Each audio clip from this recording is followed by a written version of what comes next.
in this world, in the world, in that particular field. So my specialty is to look at the amount of luxury contained in a brand and to develop some strategy in order to grow the amount of luxury contained in brands.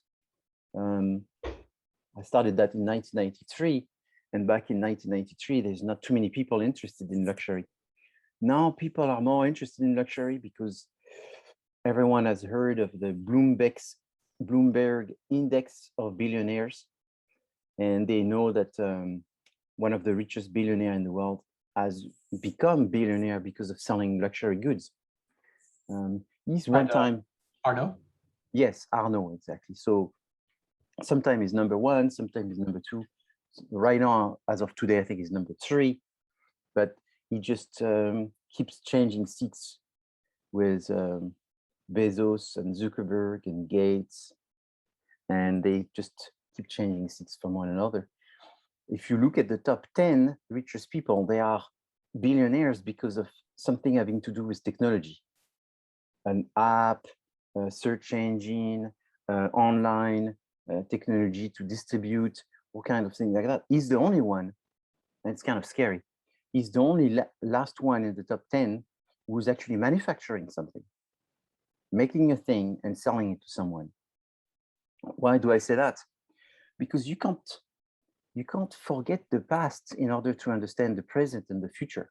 There was a gentleman, I don't know if I should call him gentleman, but there was a person called Stalin, who was a very famous person in history.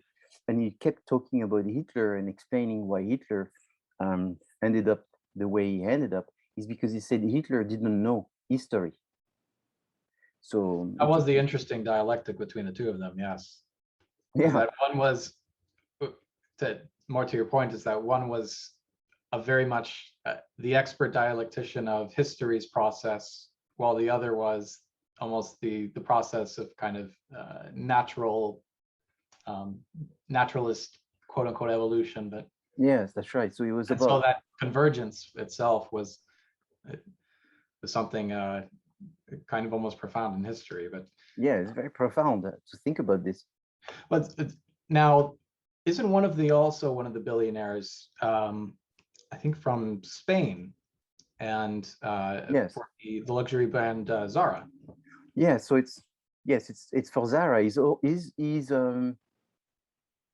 what, maybe 15 at this time or something like that. Oh, he's number 15. Okay. Yeah, so he's in the top 10 in Europe, but in the world he's like 15.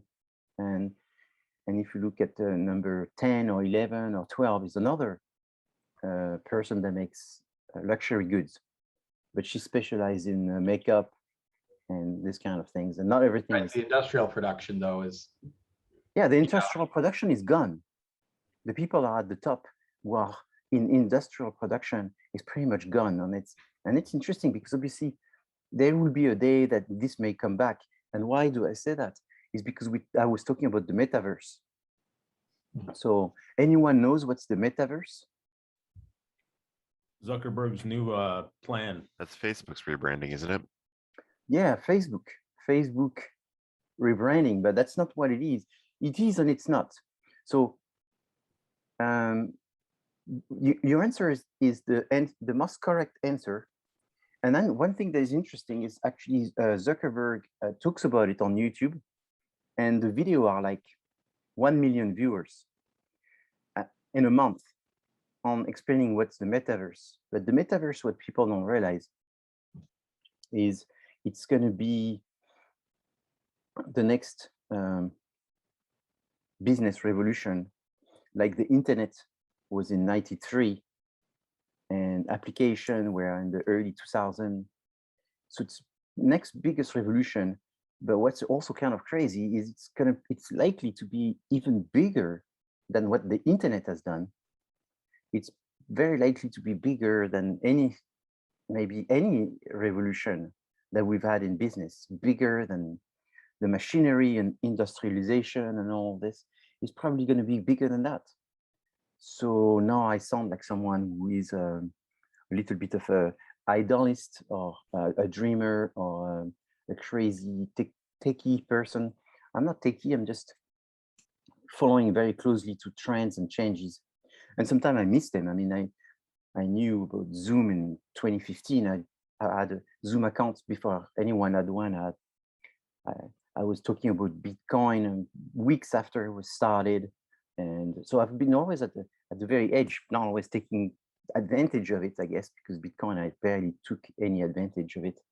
And, but the internet, you know, I had a website in the mid 90s that was called teleportage.com, which was my way of keeping in touch with the students. I started teaching in 95 and I created this teleportage.com because I was thinking about teleportation and being a professor outside of the classroom and all this. And metaverse, anyone knows what is metaverse? Anyone has any idea? Isn't it like when people interact with like virtual settings, 3D virtual settings? Yes, exactly. So there's something about the virtual settings. In fact, metaverse in itself does not exist. It's a crossroads of multiple different technologies. It's one. The first technology, which is probably the most important, is Web 3.0. So Web 3.0 does not totally exist yet. Right now, we are still at Web 2.0. So Web 1.0 was just posting text online. And then it went to 2.0, which we are posting text, videos, pictures, and the development of social media where people could interact. And the 3.0 is in fact where you can be part of the internet. So there's a full immersion. So it's the closest thing maybe you've experienced is video games. Video games where you would put a headset and then you will be inside the environment. But metaverse is more than gamification of life. It's actually creating another world. And I'm not saying this based on Facebook. The concept of metaverse started in people's mind, at least as clearly as we see it today. In I think it was in 1993. But if you actually Google research paper and people talking about it, even 10 years ago, people were pretty clear about it, which is kind of crazy because they already envisioned essentially the life that we will have in 2030 and 2040, which is a life that is kind of crazy to think about it now, but there will be two universes. There will be the concrete universe, which the one that we live right now, even though it's kind of weird because we're already part a little bit of the metaverse because I'm giving you a class through Zoom. So it's a little bit of a metaverse type of situation. So it's going to be a world where we're going to be able to put the wearable technology and we'll wear the technology and then we'll be connected. So if you want to live, I don't know, we're talking about Russia. If you wanted to live in Leningrad back in 1920, you could actually transport yourself back in 1920 in Leningrad and you could call your friends and meet them and you'll be in Leningrad. It will all be virtual, but you'll be walking around as if you're in Leningrad. You displace yourself, you'll be buying things because they want people to use cryptocurrency inside the metaverse. So you'll be buying things, there will be stores.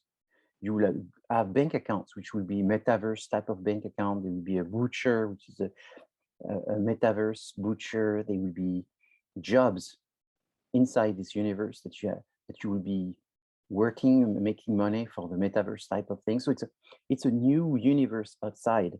So obviously for the metaverse to work very well, you need to also have 6G. So right now we're 5G. The 5G was installed during the pandemic when nobody's watching, I guess. They installed the 5G. So now we have the 5G, if you want it or not, it's been installed. Most people didn't want it, but that's a different story. And it got installed. Obviously the 6G is much better because you need really a lot of information exchange because people are going to be immersed. There's going to be people that are going to be essentially just living in the metaverse. They're not going to go in the real world anymore because they will find more comfort in the metaverse because you can play different roles. Also, because it's a little bit like those people that you want to. I remember going in the plane 15 years ago, and every time I would sit in the plane, I would have a conversation with the person next to me. And I've seen this totally change in the past 15 years, where now people grab their iPhones, grab their Apple, grab their whatever, and then they start connecting, and they don't talk to each other anymore. You can do a 15-hour flight and you don't even know who's sitting next to you. 15 years ago, it was not that way. So people are quickly now engaged into the virtual world, and they find a lot of comfort in having lots of friends on Facebook, on Instagram, on TikTok, on Bytes, or whatever other format that you use. But real friends is a lot of work, and anyway, it's a different way. So there's absolutely no doubt that we're going to go through the metaverse. And my role in this research is to write a paper on the consumption of luxury goods, not on Earth or not in the universe that we have right now, but in the metaverse, how people are going to consume luxury goods in the metaverse. Maybe one of the fun things I'm thinking of is, maybe mink furs have been looking down, but maybe mink furs are going to come back in the metaverse because they're going to be virtual mink fur. Maybe people are going to buy jewelry in a different way. I mean, maybe people are going to buy crowns, like king and queen crowns, because everybody's going to play a role. You're going to have avatar. You're going to draw clothes on your avatar the way you want it. It's sort of a fantasy world, and it'll be Halloween every day in the metaverse, And some people, they look forward to Halloween. This time, these people are going to be so joyful because it's going to be every day Halloween. It's going to be every day trying to find some kind of situation in this universe, which is virtual, that is so much better. I mean, I see people that would say, you know what, there's going to be no more gas-powered car. So gas-powered car are going to be in the metaverse. So you're going to be able to buy a gas-powered car in the metaverse. You're going to be able to race every day if you want to. If that's one thing that you want to do. You're going to be able to play golf course, which have VIP fees of $500,000 a month. You're going to be able to play these. I mean, it's in many ways it's going to become an addiction for so many people, and it's going to be a question of keeping your identity. That's not going to be easy, and not losing yourself in this world. It's going to consume the life of hundreds of millions of people, which in some way is going to be great because it's going to be making your favorite restaurant available. Today you're trying to reserve, they tell you, sorry, you have to come in 2 weeks because it's booked. With the metaverse, it's going to diffuse people. The people in the planet, they're going to diffuse themselves. They're not going to go all to the same store, all to the same ski resort. I mean, you go skiing, it's not fun anymore. There's too many people going skiing. With the metaverse, that's going to clear space. There's going to be the people that find that skiing in the metaverse is better than the real thing, because playing tennis, it takes a long time, or playing golf, it takes a long time, the real one. But in the metaverse, after 20 minutes, you're pretty good at golf and all this. So, right, playing golf on the moon is way better than playing golf on Earth. Yeah, playing golf on the moon. Gravity physics, and playing golf on Mars might be different from playing golf on Venus or Saturn. And every different course has its own kind of norms. Exactly. That would be built into the cyber cyber web. To contribute to this, I think it's interesting how the economies will be kind of generated through different. There'll be almost different world systems that'll be in place. Yes. Hopefully that all the book publishing might still be able to be accessible, in multiple languages, kind of this universal quality, instead of just kind of one overarching kind of top-down kind of. That's one thing when Facebook calls itself a publisher. How will that be modified in gaming systems like that of MIT, Massachusetts Institute of Technology? They have some really interesting research on how urban planning might become a game. It might be a really interesting video game. Will the children playing with Legos be able to become architects? Yes. Yes, absolutely. There are two interesting marketing, I think, cases that might actually more to this is the online community Second Life. Way back, I think they started in 1999. And interestingly, some of the millionaires from Second Life and their development team, one of them, I remember watching this documentary, it's somewhere online. He was a furniture designer, but he designed furniture for the video game. So, they'd have quarterly season development of, the new kind of items that would be kind of replicas of either real life furniture or even new furniture that couldn't be designed in reality. And then they'd sell the furniture through the gaming economy. So this would kind of be its own kind of form of affluence. And a lot of, and there's this other one that we can even, it's called the video game Eve, and it takes place in outer space, and it's like transgalactic traveling of these kind of in the macro scale, and they run on this currency called ISK, like ISK. And what's interesting is that, online communities, they start off becoming hobbyists, but then soon the economy itself will start being able to fund their own membership of the community. So then they'll start making real money through the actual online system, where, in some cases, like the video game World of Warcraft, where the currency actually becomes more valuable than that of, for example, Venezuela. Yes, of course. It's the NFTs. So it's becoming the NFTs, the currency of the metaverse. Right, the currency of the metaverse. Is so what they're working on is making the NFTs as the way. So the NFTs are not working with Bitcoin; they're working with Ethereum. Right, Ethereum. Yeah. I mean, there's so many different ones. Like there's one called altcoins. That was a huge thing a few years ago. I mean, it still goes on. People, swap these different, these currencies that are all based on whatever they're based on these days, and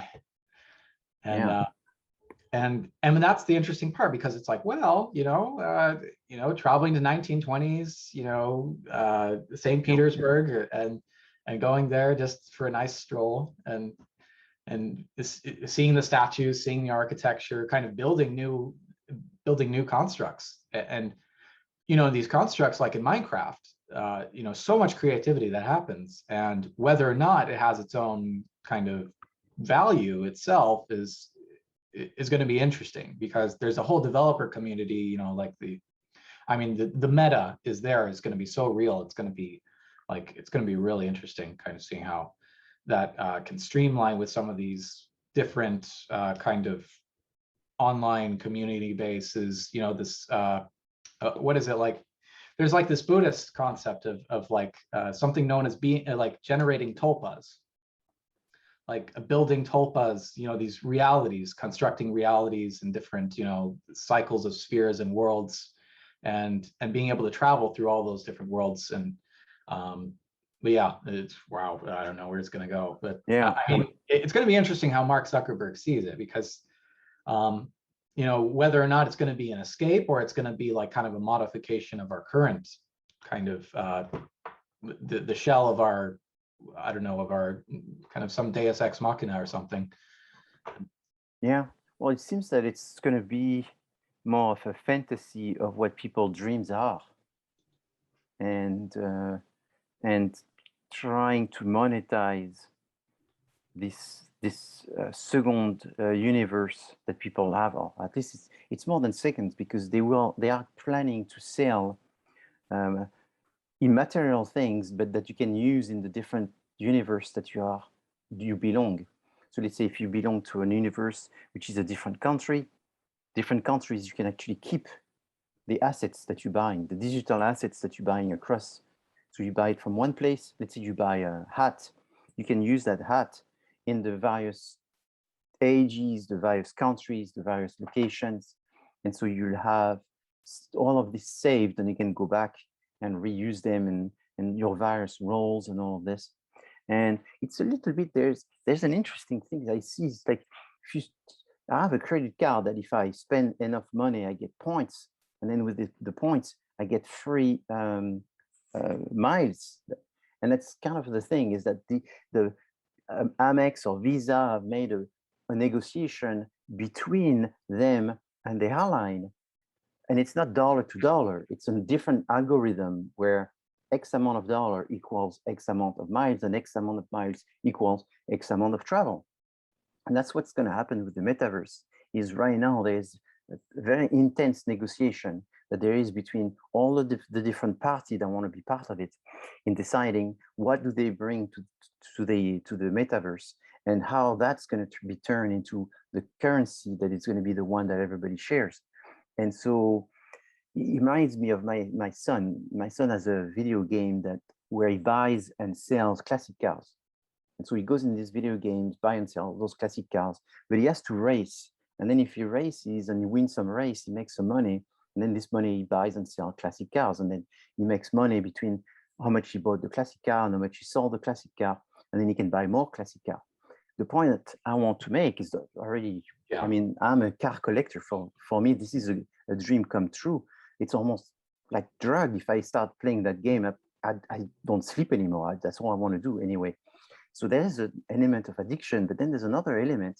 Most of the people, I'm guessing, who are playing that game are young people. And young people have a specific status because there is some cars that I know to be true, to be very collectible and very expensive, maybe $100,000, $200,000 in the real world. And for some reason in that game, they're only 26 or 30,000 because the people that play that game don't see the same value. I mean, there's some cars that personally I'm not really fond of, some Japanese cars from the 70s, which are totally tuned up. To me, they don't look attractive. To me, I know that they were not the car that you would want to collect. I mean, not too many people collect them in the real world.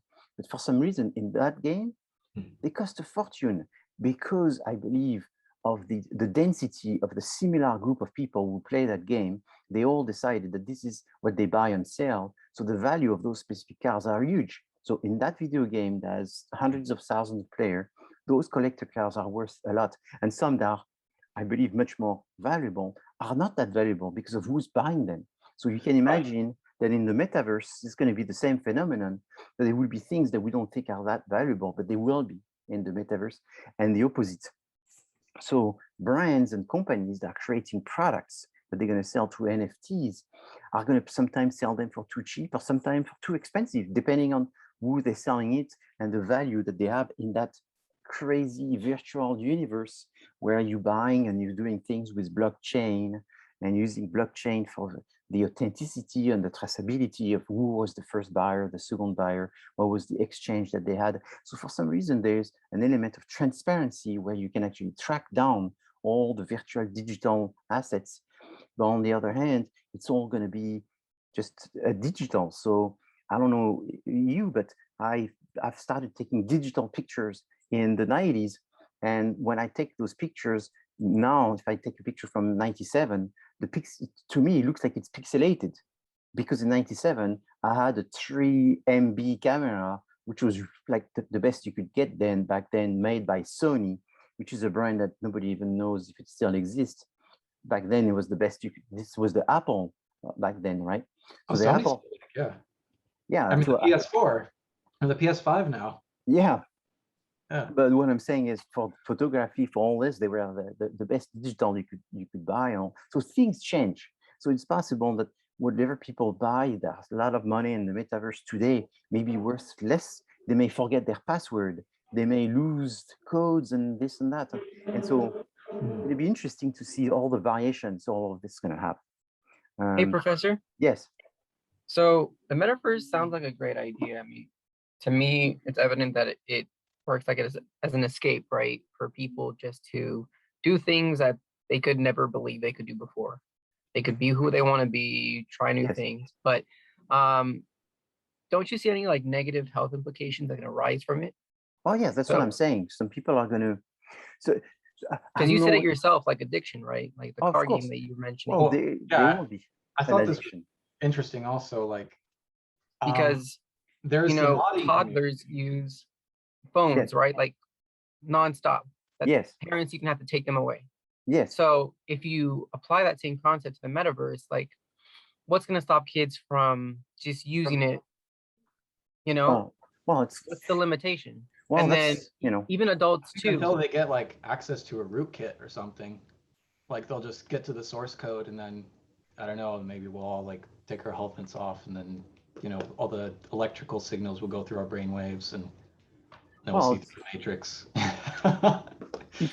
It's only using your common sense that you can imagine that it's gonna have some benefits and some negative impacts. The benefits from a business perspective is it brings a huge amount of opportunities that's going to make some people that are not very rich right now the next billionaires. Like this is how I started the class. I told you that the billionaires of today are the Amazons and Google people. The billionaires of 10 years ago, these people didn't even exist. They were the people making cars and making airplanes and things like this. These people now are, I mean, the other thing that is also interesting is these people have learned their lessons. They don't want to be the richest people in the world, and they find all kinds of ways to reduce the visible income anyway. So that way they don't appear in the top 10. So there's also this. I'm not being. They could buy like the Tesla online, but I think maybe your son is going to be like, well, wow, there's online cars that I could buy, or I could either I could contact a friend in this world that'll be like a custom car maker, and he'll get he'll get I don't know, that Japanese the frame, the exterior, but underneath it'll be running on like this ultra modern engine that'll be like way better and faster, stronger, like our computers that we get, right? This is, so there'll be the market for the building of the metaverse, but then there's going to be potentially, I don't know, an alterverse that exists, that's been existing for a long time, like for example the Napster music, helping, interestingly enough, I think he was one of the people who helped create Facebook. It was like, okay, great, there's going to be ad space online everywhere, this inundation, this deluge of just I don't know, financial capital that's just going to swath our senses with buying the next kind of, I don't know, McDonald's tennis shoes. But then there's also going to be like, okay, well, what about all this, this proliferation of media that's infinitely replicable, that if we just get into our music production tools or something, we can make the same, we could make the same product and it wouldn't even cost anything. Like it's kind of like, it's just all, there. There's a video game called Skyrim, and Skyrim was interesting is that they gave the user, the fans, they gave them the creation kit. So everybody could access the source code and they could literally build the own world from the ground up, just as long as they had time. Or they could pay someone to build it for them, and then all of a sudden everybody could download that same source kit, everybody's connecting online, and they're building the world Minecraft. And that's the interesting thing about Minecraft, I think. So I don't know, that's the interesting thing about Meta, is because there is that community where it's like, okay, yeah, if I buy the outfit, my emojis will look cool. But at the same time, and then it's like, well, if that just gets pirated, then it's just where delete the watermark, and then it's send it to millions of people, and then they get it for free.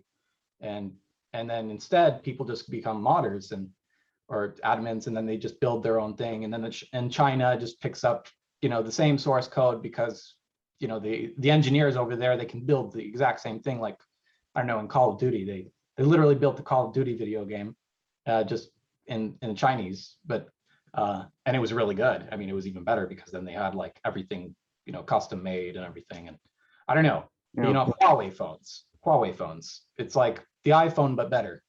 Yeah. So I don't know. Well, so my biggest concern is, will the metaverse be sustainable, right? Because essentially what you're giving up, what you're sacrificing is human interaction. You're choosing to go online to meet new people, and that's a good thing. But you're missing out on what's happening in your real life, So right, like, can you actually buy things with your cryptocurrency? Like, can I go to the supermarket and can I get lunch for myself and my friends with my Bitcoin? Or can am I going to be able to finally buy that Lamborghini that everybody was hoping for when crypto went to the moon? Yeah, well, that might be meta, but you know, I almost wonder if there is a little bit like there is for drugs, some people that have a higher propensity to fall into addiction for this kind of virtual world. So those metaverse. So there's going to be some people, they're going to be not going to do much for them, and some people are going to be very much of a victim of the metaverse. And it's going to come from your education, it's going to come from your parents, it's going to come from what you're doing in real life, and it's going to come from your perceptions of what's real and what's virtual, and what's more authentic and what's less authentic.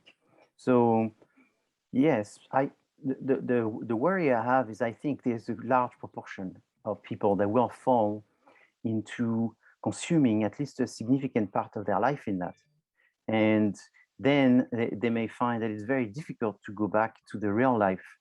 And they're going to not only waste time in the virtual, but take a long time to go back to the real. And the problem I see with this is I see that it's very much marketing. Marketing is very powerful because it can be used to make people do what you want them to do. So do people want to do the metaverse? Probably not.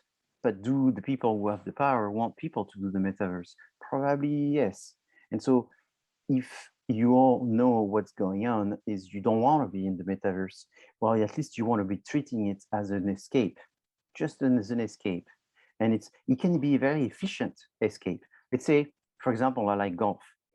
Well, if I want to go play golf, it takes me the whole afternoon. Do I have the whole afternoon to play golf? No. But if I use the metaverse, I can go play golf 15 minutes, 20 minutes if I control it. And in fact, then it becomes something very efficient. But I think most people will have their life taken away a little bit like a high fructose corn syrup has done to them. You know, if it's not as sweet as high fructose corn syrup, I don't want it anymore. So the artificial flavoring of sugar is favored against the real sugar because it's so much more sweet.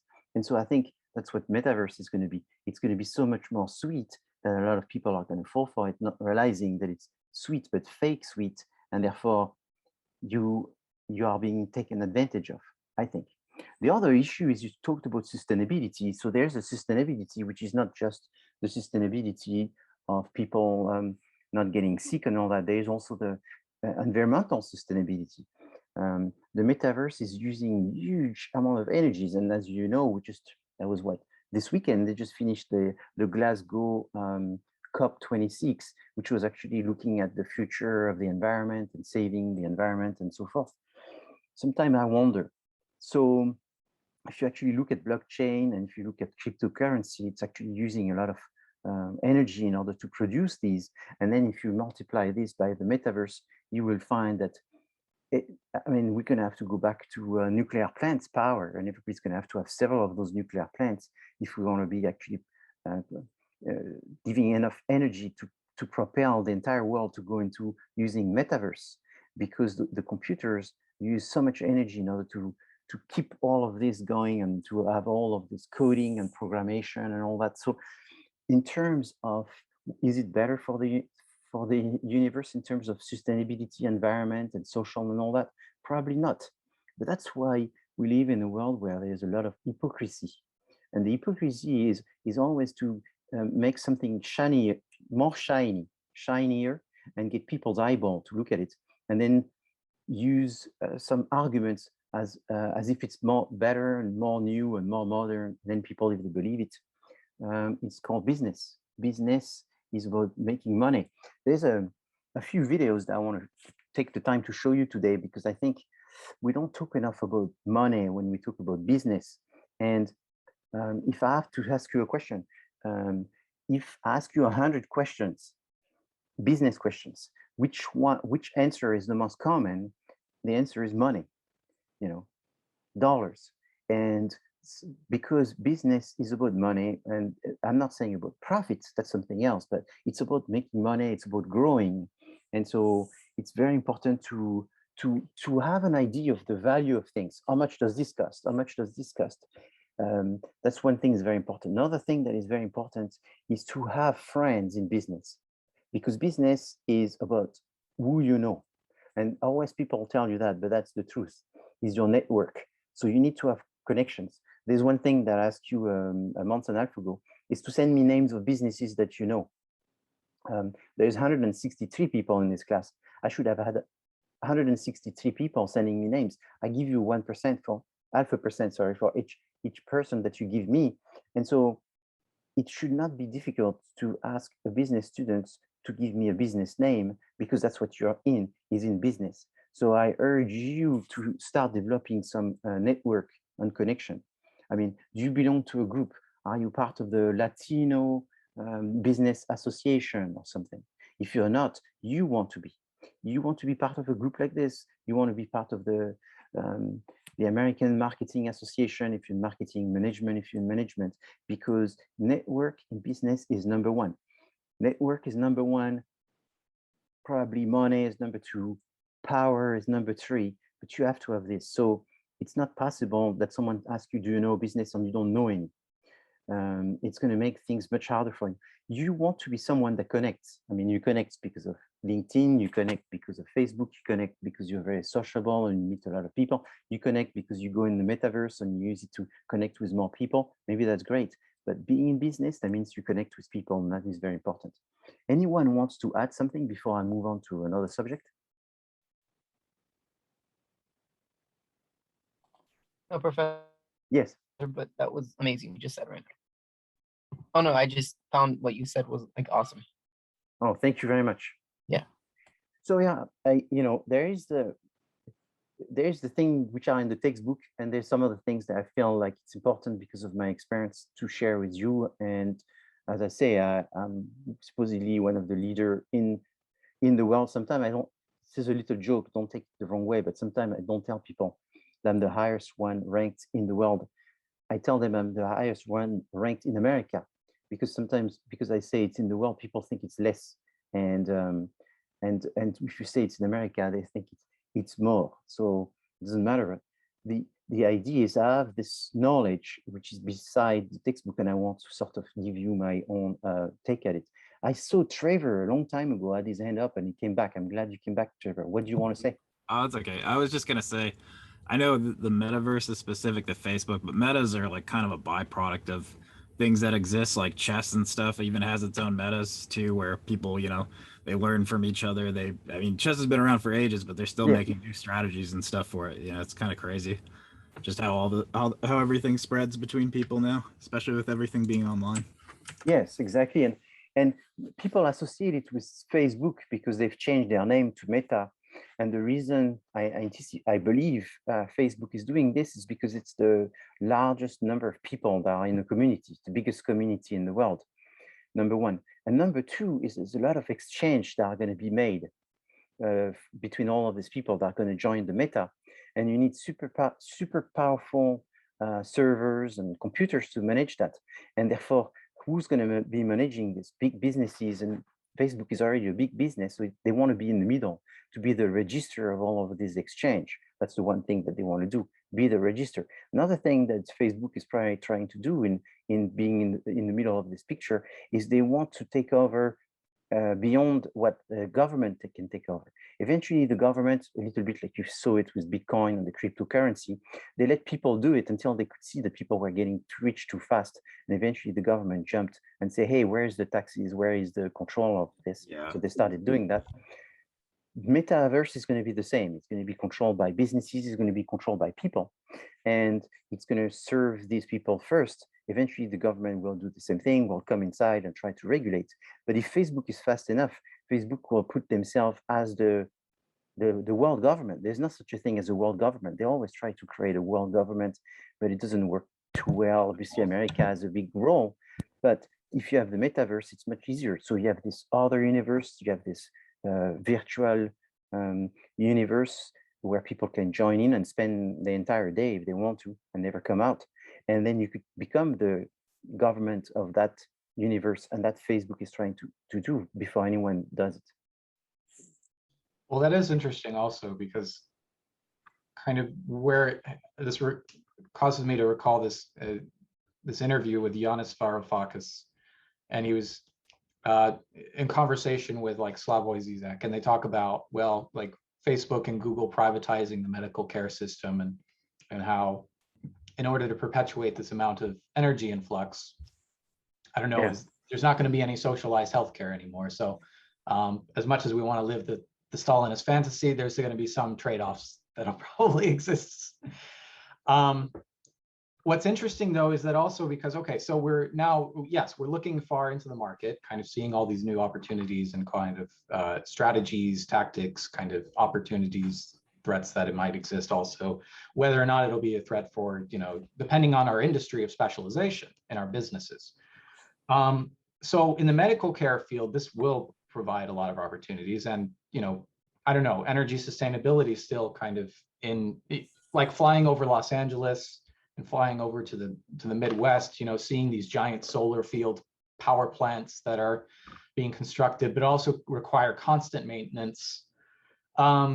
It seems like, I don't know, this is kind of talking about like, I don't know, kind of the idea of fragility, but also anti-fragility, something that kind of black swan theory, and how, you know, we're building all this thing because it's perpetuated by, you know, this money that doesn't have any existence behind it.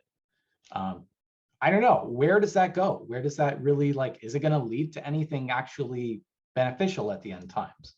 Is it just seeming like, okay, so we have, you know, this actual existing, you know, reality where, okay, we sign up to a university database and we can get all the information we want, but then everybody's going to be buying these virtual outfits, and they're going to be working like, you know, $15 an hour, and then 14 of those dollars will go towards I don't know, yeah, just, you know, the next Tesla that they won't even be able to drive. It'll just be kind of within their hard drive, and that'll be proprietary data owned by Zuckerberg's third or fourth grandchild, you know, that's kind of still, you know, building chateaus and you know, near Versailles or something. You know, this is kind of also a little bit of kind of I don't know, telecommunications theory, building, you know, these giant structures in Africa, giving everybody cell phones, and marketing is still there, yeah, but is it going to be all digitized? Is that what we see though as viable for the market? I don't know. This is what I'm wondering, because, you know, we see these grounded shoes. I mean, you know, it could be like Maxwell Smart's, you know, we program a telephone in the shoe, and then all of a sudden, you know, everybody's got telephones that they can walk with. You know, I don't know, the light bulb, and, you know, this whole theory of that there's this alternating current that seems to exist simultaneously, but then there's also patent infringements and copyright protections, that Digital Millennium Copyright Act, that is still something that is very, very unwieldy if we want to have everything like free nuclear energy. But then, you know, then all of a sudden governments, nation states are stealing each other's, you know, customer bases. And that's another thing with Facebook is, you know, they're going to steal everybody's customers. They're just, and it's not owned by any of us. It's, you know, so are we going to see Google as the viable alternative, or maybe MySpace will make a comeback and Justin Timberlake? I don't know. I don't know. Now I'm just talking around in circles, but yeah, no, that's what I love about this. I mean, it is the marketing. It's difficult to anticipate, because, I mean, the advantages I see is it's going to be cheaper to make prototypes, for example, in marketing. So that's today's subject, is we talk about new product development. As you have to develop new products, when you develop new products, it's very expensive to make prototypes for people to actually use.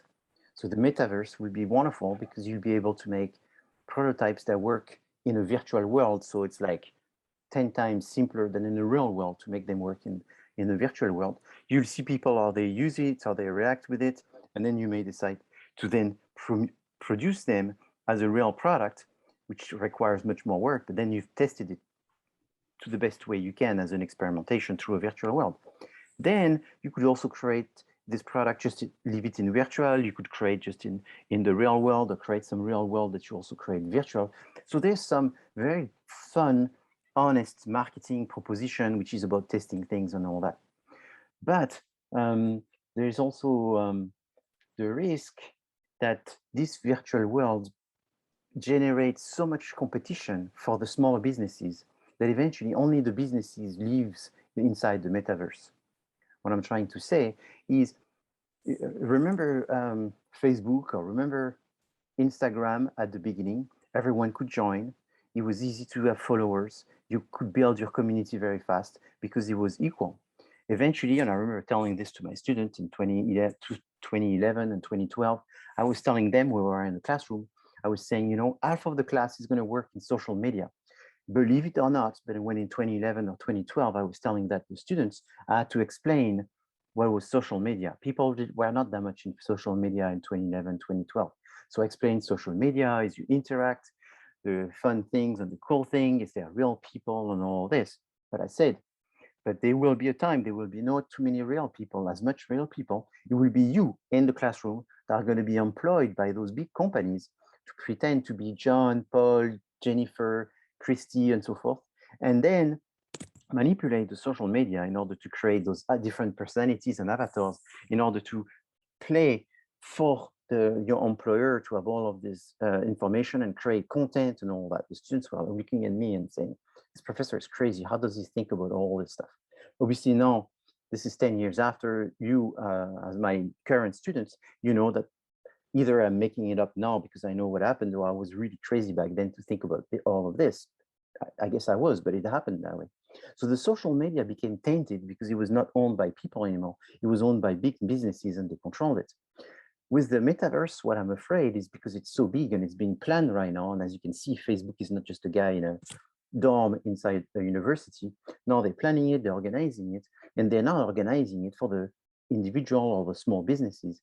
They're organizing it with helping the big business jump in and not have a gap year, a gap of 10 years to join in like they did with social media, where some of them took forever to go online on e-commerce and all that. So it's going to be immediate. So the small business are going to have no space. It's going to be quickly engaged with big businesses, decided between businesses, big businesses only, and the small businesses are going to be left on the side. So think about it. If there's a universe, the one we live right now, where there's small businesses, I mean, it's tough to be a small business right now.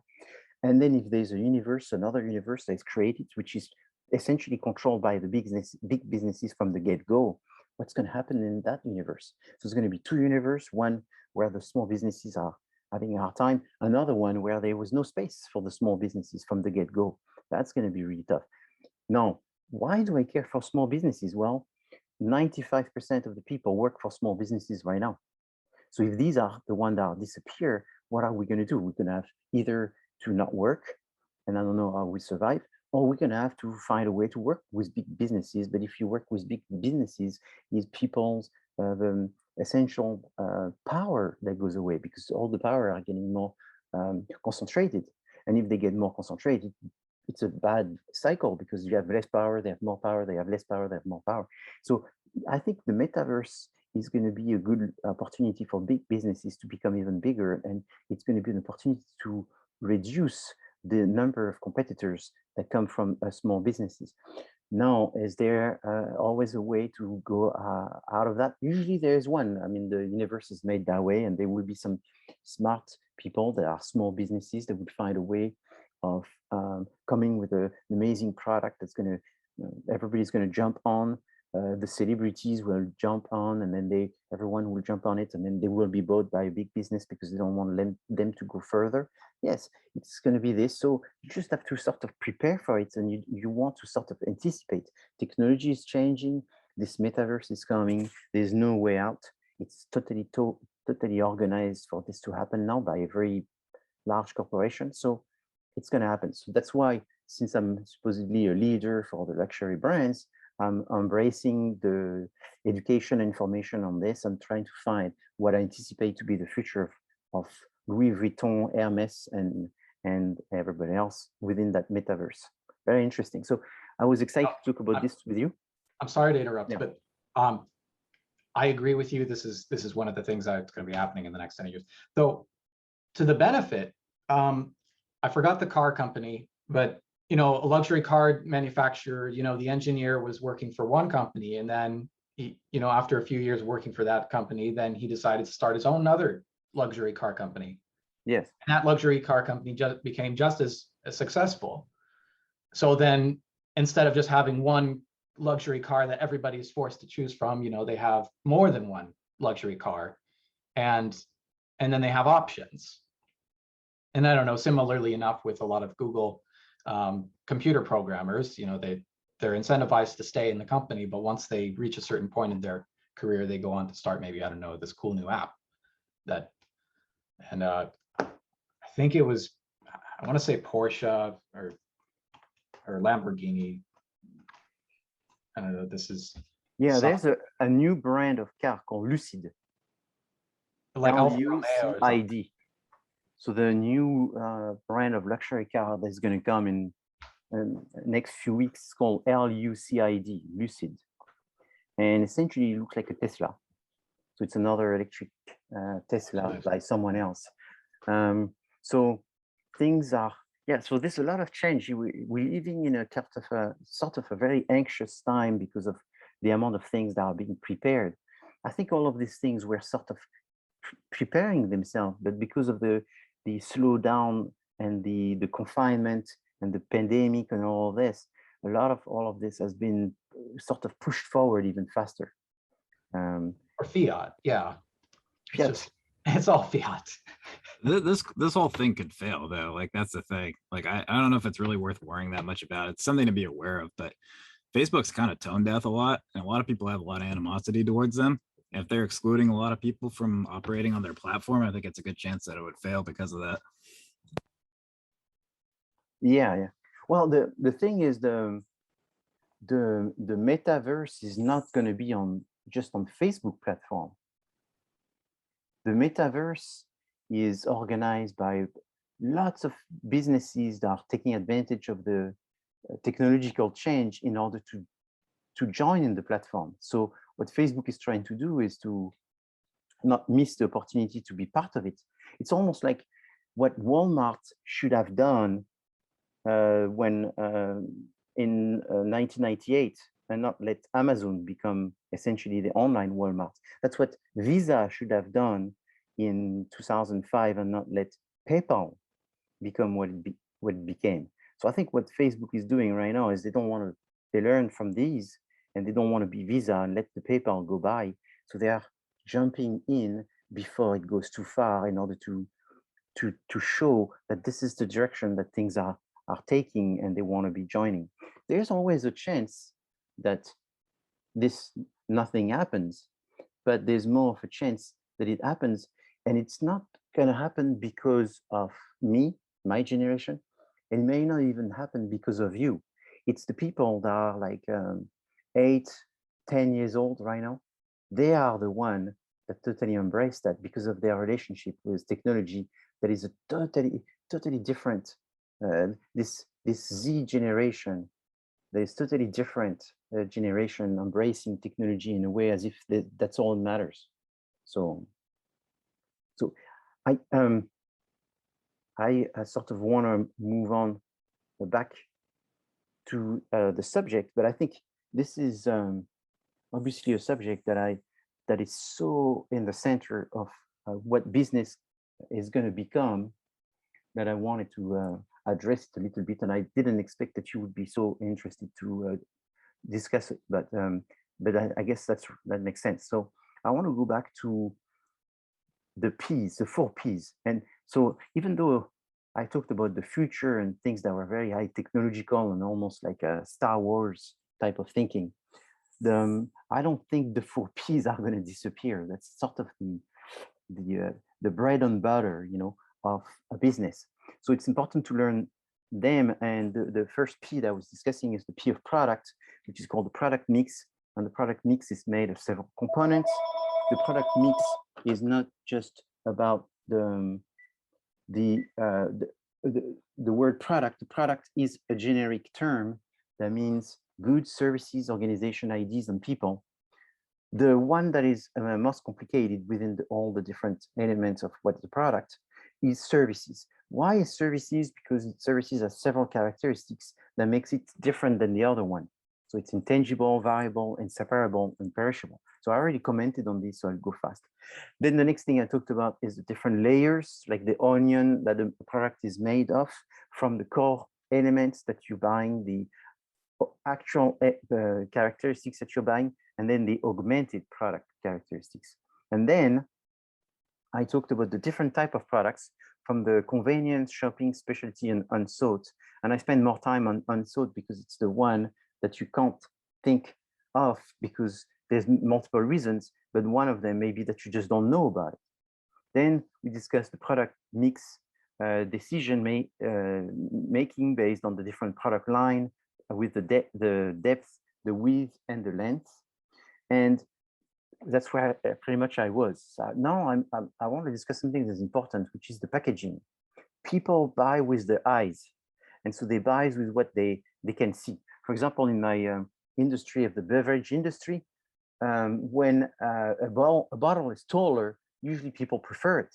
So when I select bottles, I tend to select bottles that are taller. But if they are extremely tall, that becomes a problem because it increases the shipping fees. And it also reduces the space, the shelf space, where you can actually put the bottle, because tall bottles sometimes don't fit. So they have to be at the very top, or they have to be in a special area. And if they're in a special area, they can either be very good if you pay to be in that special area, or very bad if you don't want to pay to be in a special area. Then you end up somewhere where nobody sees you. So people buy what they see. This is one of the most famous craft beers. The craft beer industry from 2006 to 2019, essentially, not 1919, it went down already. So for 2017, from 2006 to 2017, it only grew bigger and bigger and bigger, to the point that some of the earlier businesses, such as Ballast Point, went into making several $1 billion, and they were purchased by a more traditional beer company in order to sustain their growth. I believe personally that this company, even though the products were very different and arguably a better quality product, they also attracted a lot of interest from the consumer because of the designs. This is the design of a label for a beer company that was very unique and therefore was very liked by people. Sometimes it's not just aesthetic pleasing characteristics. Sometimes it's also in the way the product gets used. So the yogurt company, Yoplait, when they created Go-Gurt, that was definitely a marketing genius moment, where they used these tubes because they realized that people didn't want to use a spoon. And then Pringles, the concept that each one of the chips has the same shape, and therefore you can essentially just know what you're going to get every time that you grab one of those chips, and it's a different format, and it looks more premium. So the packaging is very important. The labeling is very important because it allows you to know what's the brand, what's the product. A clear label makes a big difference. So here's an example of a not so clear label, and I can use that one because that's one of my company. So we had a before and after. The before was the first iteration of a product that we created. This packaging, I had little to do with it. This was a different team. Even though it was my company, I couldn't do everything. So I had a different team take care of it, and they developed this packaging. And I was sort of in a position where it was very difficult to change the packaging after it was created. So I went with it, but I knew that it was going to be difficult. It's not always the best idea to think that the brand needs to be written in a way that it's harder to read. If it's harder to read, people, well, if they make the effort, they're going to read the brand and remember the brand. But most of the time, they won't make the effort, so therefore nobody's going to read the brand. So you have to think about the pros and cons of everything that you do in packaging. So a lot of issues with the product on the left was the readability and how easy to read and memorize. It was terrible in pretty much every aspect. So we had to change. So we changed to the product that is on the right, which is a product that won a number of prizes for design, and it was much more successful. The design is not always there to please the designer and win some prizes. Sometimes the design is about pleasing the target. Sometimes it should be all the time, exactly. If it's not all the time, it should be 99.9% of the time. So in this situation, that's a product that was created for a very high-end customer. So I mean, this is it's a brandy made in France, and each bottle is $15,000. So it's not for everyone. It's just one bottle, $15,000. And we had to make a special packaging that would be looking like it was special. This is a special product, but if it's a special product in a packaging that doesn't look special, it's not working. So we had to go above and beyond, and we selected a bottle made by a company called Lalique. Lalique is probably, if not the number one, the top 3 best crystal glass producer in the world. This bottle is worth just itself several $1,000s, and it was in a special cigar box with 2 limited edition cigars that were paired and blah, blah, blah. So it had a lot of unique elements to make this product unique, because we wanted the target was essentially collectioner of high-end, super premium luxury beverage spirits. And so we had to make it in a way that when a collector would see this packaging, they would quickly recognize that this is something for them, which was the case.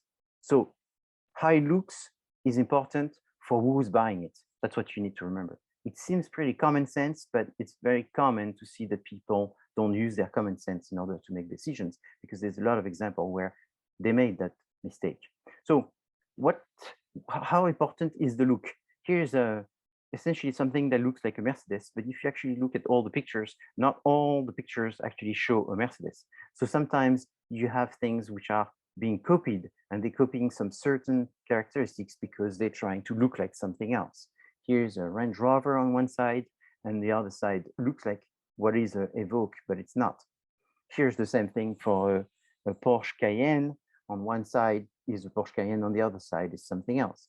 And here's another example of a famous car made in Great Britain, and you can see that the elements of the design have been borrowed by another producer of cars. So what it looks is very important, because people use visual characteristics in order to make evaluation of what the product is worth. So brand strategy. Someone sent this week a very good post on Packback, and so I wanted to show this post. It was Andrew Lennon Sedja, who actually was one of the gentlemen that was very much talking today in while we were talking about metaverse. So he talks about Starbucks and the branding, and how much he realized the fact that Starbucks is more than coffee. It's actually a brand. It's a vision of what the brand means to people, and then people, they just buy whatever is Starbucks because they believe in the brand and what the brand is trying to accomplish. So very good job. This is a very nice post. There was actually quite a lot of good posts this week. Not everybody remember to post, but the quality of the posting is phenomenal. I had a hard time deciding just to show you one, but I wanted to show one of these. So, and this one was, there were some other good ones, but they were not totally related to the subject, and they don't have to be related to the subject, but I wanted to take one that had to do with branding.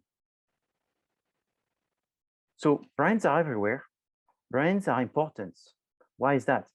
Well, a brand is a name, a term, a sign, symbol, or design, or combination of these, which helps in identifying the products that one seller wants to be differentiated from its competitors.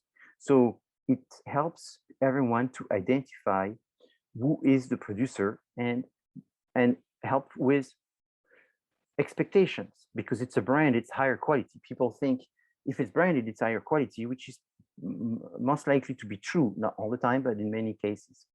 It's a reduced risks, because you figure if they put their name on it, therefore it's something you can trust, versus if there's no name, nobody seems to be responsible. It's an easy way to make a decision. If it's branded, I'll buy it. If it's not branded, I don't buy it. It's a little bit like the cheapest is the best, or the most expensive is the best. The branded product is the best. It has meanings. So the brand has a meaning, and that meaning is what you're buying, more than the product and the utility of the product. And it becomes part of the identity of the one selling it, and maybe of the one buying it, because they start gaining and borrowing from the identity of the brands that they use. Okay, so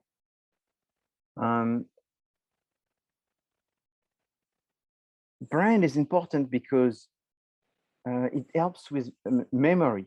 So you buy something, there's a certain brand, you're satisfied, then you're going to buy it from it again.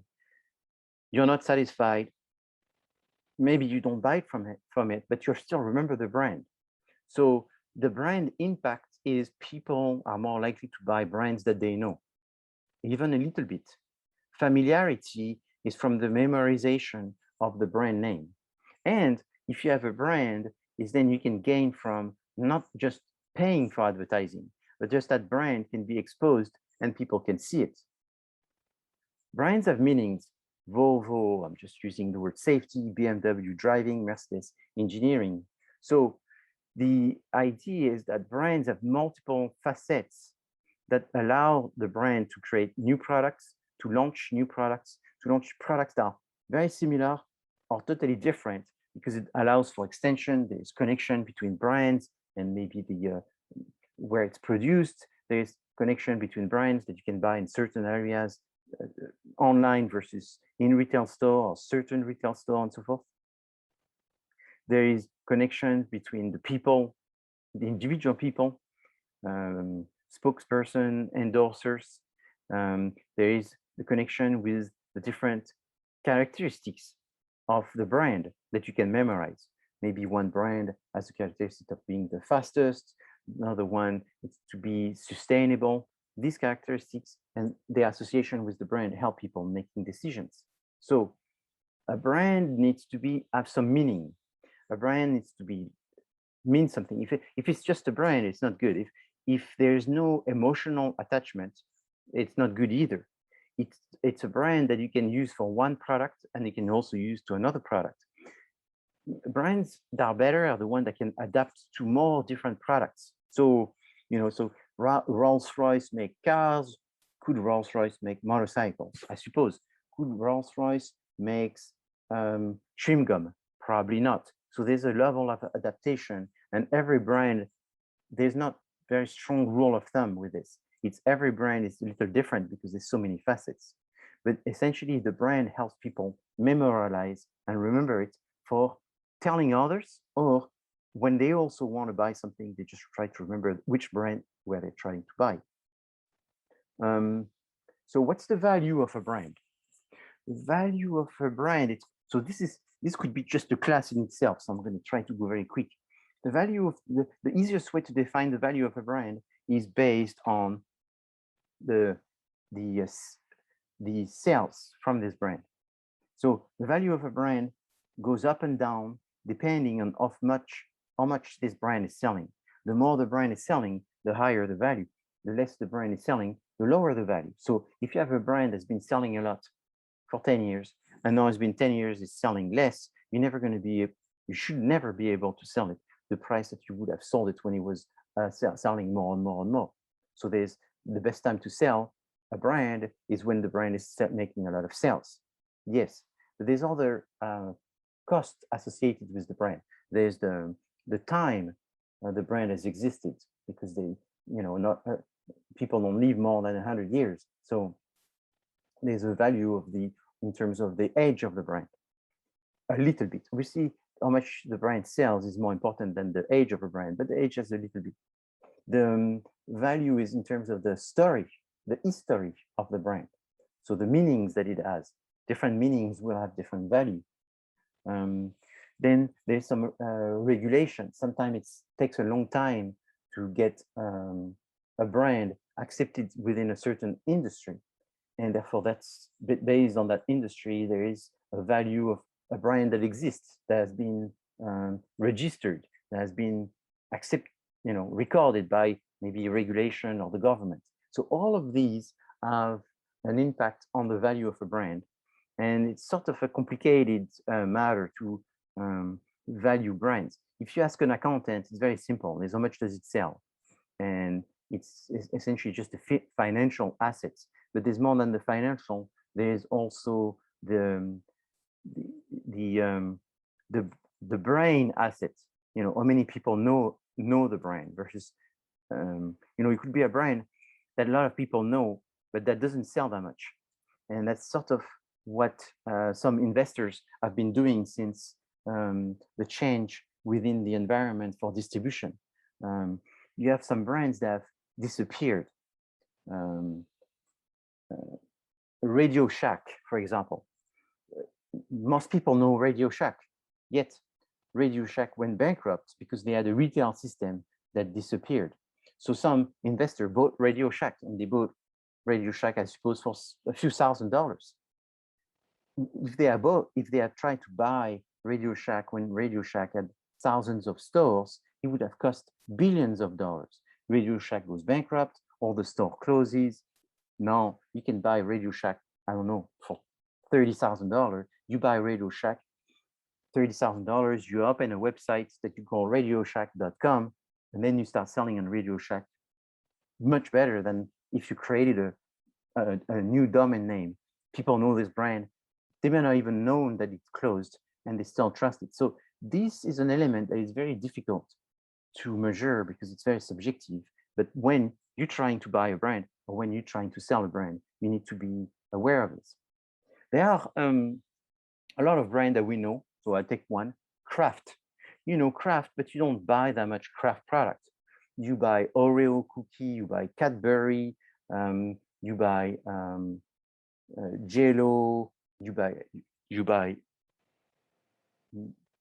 so many Toblerone. So you know Toblerone, but you don't know that Toblerone is part of Kraft. So big producer companies develop multiple brands. And what do you think they develop multiple brands? What's the purpose of developing multiple brands? Why would target different groups? Yes, exactly. That's the number one reason, which is very important. So you remember earlier in this class, I told you the answer to 100 questions that have to do with business. The most common answer is money. And you could have said that.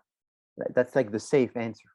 But the more precise answer is to be more differentiated, which means that you create different brands for different targets.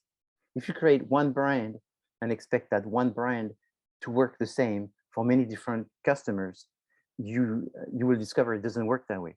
Customers have special needs, and these special needs, they will be associated with a specific brand.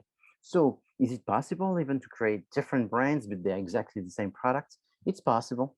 You would have 100% the same product, but with a different brand in order to give a meaning to each one of those brands. That's going to be the perfect meaning, which is called the positioning, which will be the perfect positioning for the specific target that you're focusing on. So one target wants the chocolate to be very creamy. So your chocolate is very creamy. And you're going to say creamy chocolate brand X.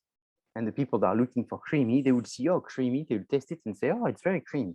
The same exact chocolate, you'll say it's strong and smooth. You're going to say a different brand, and you're going to communicate about that brand being strong and smooth. And the people that look for strong and smooth will buy that brand. And when they taste it, they'll go, yeah, it's strong and smooth, because they've been told to think strong and smooth. So to succeed in business is you have to really understand the customer. What do they want? If they want strong and smooth, this group, that's good. What is this one want? This one, they want it to be creamy. I don't want the creamy. I want the strong and smooth. Let's make it strong and smooth for the person that wants it strong and smooth. And you keep it this way. What's wrong is to make a product that you, the producer, like. Most of the time is wrong. Not 99% of the time is wrong. So 1% of the time may be correct. But for the majority of the time, you find the customer, you find what they want, you make the product that they want, you tell them that this is what they want, and you repeat and you repeat and you repeat. So there's an element of repetition. And that's why it is difficult to be a small business, because a small business doesn't have much time for repetition, is they need things to start selling today. Versus the big businesses, they have a lot of money to install repetition, to make sure repetition is everywhere where the customer is, to the point that they've heard it so much that they believe it's true. The more someone hears something, the more eventually they will believe it is true. So these are the brands in 2014 that are the most valuable brands: Apple, Google, Coca-Cola, IBM, Microsoft. Now, in 2019, it's not the same. It's Amazon, Apple, Google, Microsoft, Visa, Facebook, Alibaba. And if you look at this today, it has changed again. What's interesting is in the top 10 brands, you'd see some Asian brands that were not part of the mix that are coming to be very successful. And I know someone mentioned Huawei when we were talking earlier. And yeah, Huawei is a huge brand of phone. And for some reason, it's not sold in the USA, but it's very, very famous. So think about a brand very famous for its packaging. The usual suspect is Coca-Cola for the glass bottle, the special shape, which is part of their trademark and brand name recognition.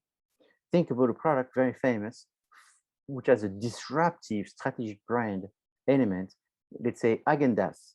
So Häagen-Dazs is a computer-generated brand. It was created by a branding consulting firm that tried to create a brand name that was almost impossible to spell for most people in America. And the idea behind this is if they cannot spell it, and it sounds East German, it's going to make them feel that it's better ice cream. And so that's how Häagen-Dazs was created, in order to make them feel that it must be real because it sounds so different. And a brand has made a strategic rupture due to its design, the shape of its products. So here you could say Apple has a different design, a design that has been copied, but also the system is different. A brand that is disruptive because of its service. So McDonald's, you could say, is disruptive because of its service, because they have a very fast service. A brand is very famous for the quality of its products. So you could think about the shavers like Sensil, Gillette Sensor, Excel, Turbo 2, a Montblanc pen or something like this. So brands have to think about a meaning. They have to think about some kind of positioning. They have to think about some kind of characteristics that they want their product to be known for, and then associate that specific element with their brand, for then the brand to be able to nurture that difference and then use that difference in order to constantly create new products that will gain from the association with that specific meaning. I see it's 5:23. Let's take a break. 5:23. So let's go back at 5:35 in 12 minutes. Okay. See you back at 5:35.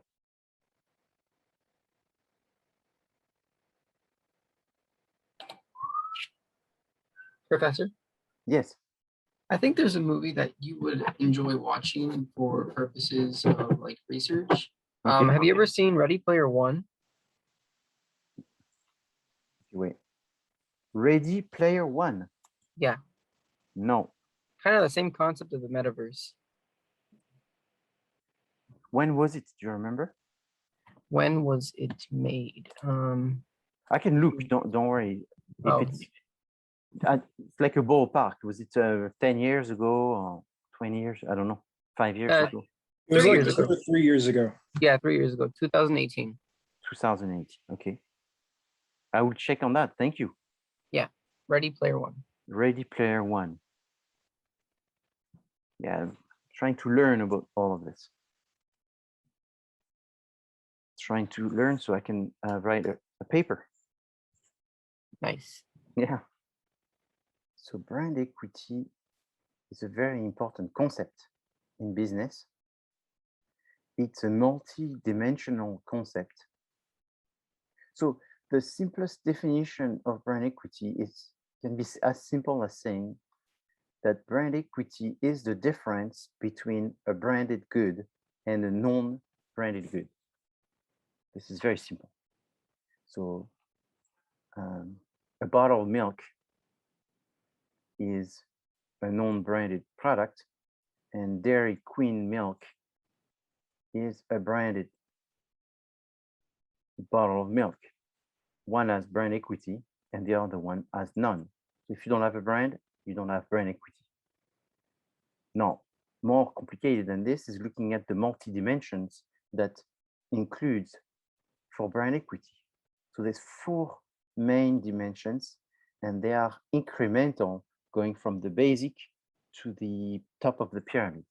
So the basic dimension, the first one is brand awareness, is do people know about this brand? The best case is if you tell them a product and then they give you a brand. That's the best level of brand awareness, which is called recall. The second level is called recognition, where you show people the brand and they tell you that they know that brand, the one that don't and the one that they do. So brand awareness is important because people who are about to buy something are more likely to buy something from a brand they know. Then the next layer, the next level, the deeper level is brand association. Brand association is creating a set of, and the less the better, because if you have too many characteristics associated with the brand, people remember none. The best number is 1 or 2. More than 2, meaning 3, is very difficult, and more than 3 is almost impossible. So the magic number, I would say it's 2. 2 is better than 1 because it gives you more competitive differentiation. So if you say my brand is known for being the cheapest brand, having just 1 characteristics makes it difficult to be different. So brand association will say it's 2 things: is brand the highest quality, the medium price. Those meanings, if they are just basic as quality and price, are not very meaningful. So you're always better off looking for the meaning which is more appropriate for your target. So it's not like the meaning that you want for the brand, but it's the meaning that the target wants for your brand. That's more appropriate. You have to be careful that this is a target that you really are looking to focus on for a while.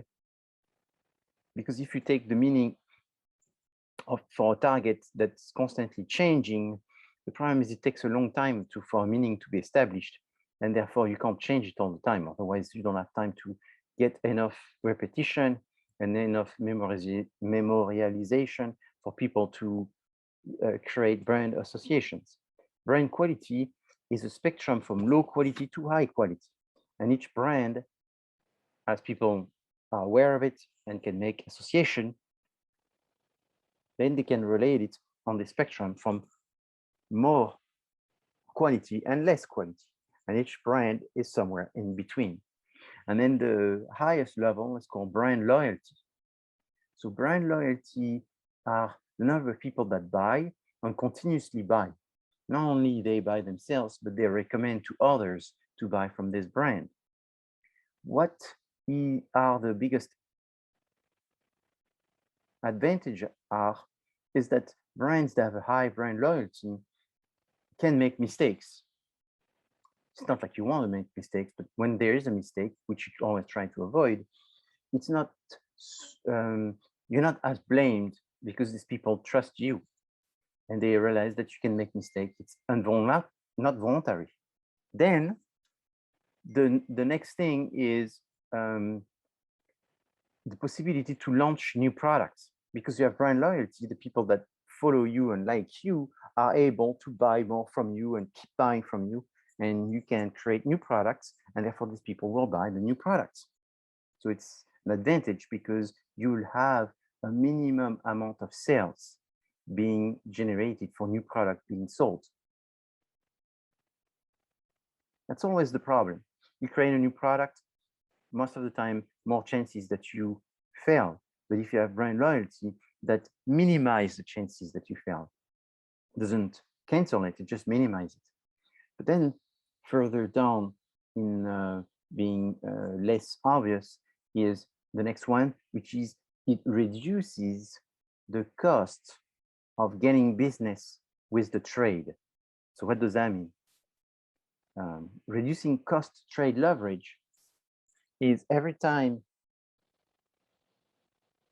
you try to negotiate your brand to be sold through a distribution network, the distribution network is always trying to negotiate the lowest price as possible. So you come and you sell rice. If you sell rice, it's whatever the channel of distribution is willing to buy your rice, because they're going to say, you or someone else, we're just looking for rice. There's nothing special about buying your rice. So therefore, we want the best price. But if you have a brand loyalty, which means people are specifically looking for your rice and not any other rice, then you have some leverage. Then you have some leverage in buying, in selling to them.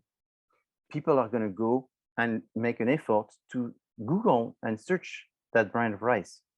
Therefore, the channel of distribution is going to be not as important as the brand. The brand becomes what's important, and the channel of distribution is essentially offering the service of selling that brand as an intermediary. But if your brand is not very powerful, doesn't have as much brand loyalty, they look like they're giving you the biggest service because they are making the possibility for that brand to be available in front of the customers. So their level of importance seems to be demultiplied. Brand equity is something that I used. This is not just for this class. It's something that you are, it's almost, I mean, it's 99% chance that you will use. And they are going to be questioned in the quiz, but beyond the quiz, in your own business life, is you have to think about those layers, and you have to think about the fact that when you are creating a business, you are creating something that is now alive through a name, and that's also valuable. And sometimes the biggest profit that you make is the day you sell your brand, not the 10 years that you've been running this business, but the brand, it might be more valuable. So there are brands that are the same name as the manufacturer. There are brands that are the same name as the distributor, and they are a combination of these. So what are flankers? Flankers are a brand, I already talked about it before, is where you create multiple brands in order to cover more targets. Flankers is also multiple brands in order to have more brands that belongs to you in the market, in order to have increased chances that people, when they buy a product, they are more likely to buy one of yours because you have so many brands in that product category. So you increase the chances that you'll be selected. That's a flanker. Flankers are done for increasing market share, but flankers are also done in order to increase your power against distribution, because you can give exclusivity to a certain channel and create another brand to give exclusivity to another channel. Once you have exclusivity with one channel, it's hard to remove it and start with another one. But if you have multiple brands, you can actually share those brands with the various channels and take advantage of being in many more places and being supported by more channels to be distributed. The cash cow are brands that you create that eventually you're going to try to spend the least as possible on them to sell them. So they're going to be brands that are going to be more generic, not as special, but you won't spend much in promoting them and communicating about them. Low-end entry and high-end prestige. So the idea here is what we discussed last time about upward stretching and downward stretching, where the idea is that you see that you are positioned in a certain place with certain targets, and that you can harvest the situation by making a cheaper version of the product that you're making. But if you do this within your brand, you will reduce the brand equity, because suddenly the meaning of your brand, the quality perception of your brand is going to be reduced. So you're much better off creating a separate brand that will either go lower or higher. Brands have personalities. So people have personalities, but brands have personalities too. People buy those brands in order to borrow from those personalities, in order to add more personality to their own personality, or to get the same personality that they have so to strengthen the existing personality, or to play multiple personalities. Okay, so it's interesting to think about brands as having also their own personalities. Brands have their own strategy. So there's 5 branding strategies. There's more than 5, but the 5 basic strategies are: line extension is when you use the same brand for the same product. So you just keep the same brand and you just keep making the same product. Now you have brand extension when you try to use the same brand name with a different category of product. So you're making Barbie dolls and now you're making Barbie video games. So it's still Barbie because you want people to associate it with the brand that they know, and you don't want it to be new because then they may perceive that it might not be good. And if in terms of quality, and if Barbie has a high perceived quality, they will perceive the extension of the perception of quality for the dolls to be also for the other type of product that they will be producing. Multi-brands is when you have the same product category, but you're creating different brands. And again, we talked about this. It could be for the reason of focusing on different targets and their benefits, for developing your market share or developing your relationship with various distributors. And then you have new brands where you have a totally new name for a new target. And so here, the idea is that there's too many differences and therefore you're better off working with something new. Then co-branding is when there are 2 brands or more associated with one another in order to benefit for their expertise. So you're going to have a car which is made by Ford with an engine that is made by a diesel engine that is made by Cummins. Cummins doesn't make cars, but they make engines, and they're famous for being a B2B industrial, and therefore Ford will do co-branding with Cummins for their special EV duty diesel engines. Or when Dell is associated with a specific brand of processor, they would borrow the co-branding meaning and equity in order to gain from the collaboration. Do you have any questions? All right, so finishing with the product is we learn about the different type of products, the fact that the services are extra characteristics, the 3 level of the product, the classification of products, the decision in terms of product mix. Then we talked about brand equity, the differences between the brand being made by the manufacturer versus the licensing, and then 5 brand strategies, which is line extension, brand extension, multi-brands, new brands, and co-branding. What about Anthony Bourdain? Yes, he was very good. He was I like Hell's Kitchen. Yes, I think he's very good. What I liked is it felt very real, and it felt like it was, I mean, this was on CNN, right? And on CNN, I felt that the programs are so. Oh, no, I meant Gordon Ramsay. Gordon Ramsay's Hell's Kitchen. No, yeah. Between Bourdain and Ramsay, I prefer Ramsay personally. Ramsay's number 1. Yeah, Ramsay is very good. Yeah, he's also someone who has a very independent thinking, and he's real, very real and very business focused. And obviously, it's also what I find great about it is it's not the usual type of business as Marcus Lemonis is doing. Gordon Ramsay is just restaurants. So then you can see that it's the same. You have to have a good restaurant, you have to be a good business person. And I feel like to be a good dentist is the same, to be a good lawyer is the same. That's why learning about marketing is important, because it will help you in anything that you do, because it has this very important characteristics, which is make sure that you know that the most important person in a business is their customers, and you exist because they are there for you, right? Any other comments?